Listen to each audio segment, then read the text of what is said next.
Hello বন্ধুরা, আপনি কি খুব কষ্ট করে একটি শর্ট ভিডিও বা রিলস এডিট করে আপলোড করলেন, কিন্তু 1 থেকে 2 ঘন্টা বা এমনকি একদিন পরেও দেখছেন ভিডিওতে ভিউ একদম শূন্য, শূন্য মানে জিরো?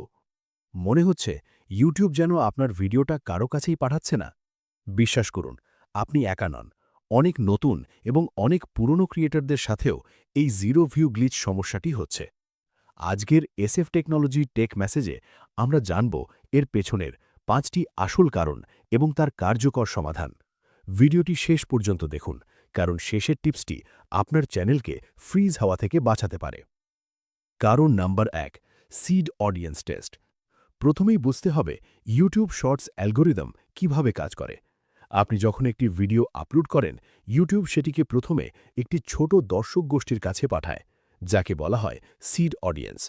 যদি ভিডিওটি প্রসেসিংয়ে আটকে যায় অথবা ইউটিউব মনে করে এই ভিডিওটি সঠিক দর্শকের জন্য নয়, তাহলে ভিডিওটি কারো ফিরেই যায় না। ফলাফল, ভিউ থাকে শূন্য।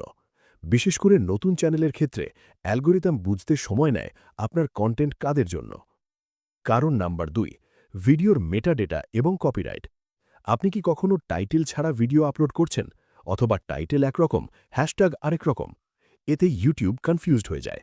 আর যদি ভিডিওতে কপিরাইট মিউজিক থাকে বা টিকটক কিংবা ইনস্টাগ্রাম থেকে ওয়াটারমার্ক সহ ভিডিও আপলোড করেন, ইউটিউব সেটা সহজেই ডিটেক্ট করে। ফল, রিচ একদম শূন্য। কারণ নাম্বার 3, সোয়াইপ অ্যাওয়ে রেট এবং এঙ্গেজমেন্ট। অনেক সময় ভিডিও ফিডে যায় কিন্তু ভিউ কাউন্ট হয় না। কারণ কি?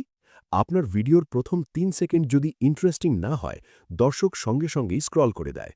ইউটিউবের নিয়ম অনুযায়ী নির্দিষ্ট সময় না দেখলে সেটা ভিউ হিসেবে ধরা হয় না। আর যখন পরপর কয়েকজন ভিডিও স্কিপ করে দেয়, তখন অ্যালগোরিদম ভিডিও পুশ করা বন্ধ করে দেয়। তাহলে সমাধান কি? সমাধান 1, শুধু জিরো ভিউ দেখে ভিডিও ডিলিট করবেন না। 2, আকর্ষণীয় টাইটেল দিন এবং ডেসক্রিপশনে হ্যাশট্যাগ শর্টস হ্যাশট্যাগ ব্যবহার করুন। 3, প্রথম 3 সেকেন্ডে এমন কিছু দেখান যাতে দর্শক থেমে যায়। 4, ধৈর্য ধরুন এবং কনসিস্টেন্ট থাকুন। ইউটিউব সময় নেবে, কিন্তু আপনাকে রিওয়ার্ড দিতেই হবে। উপসংহারে বলি, জিরো ভিউ মানে ব্যর্থতা না। জিরো ভিউ মানে অ্যালগোরিদম এখনও আপনাকে টেস্ট করছে। এই টিপসগুলো মেনে চলুন, রেজাল্ট আসবেই। ভিডিওটি ভালো লাগলে লাইক দিন, আর এমন আরও টেক টিপসের জন্য চ্যানেলটি সাবস্ক্রাইব করতে ভুলবেন না। দেখা হচ্ছে পরের ভিডিওতে।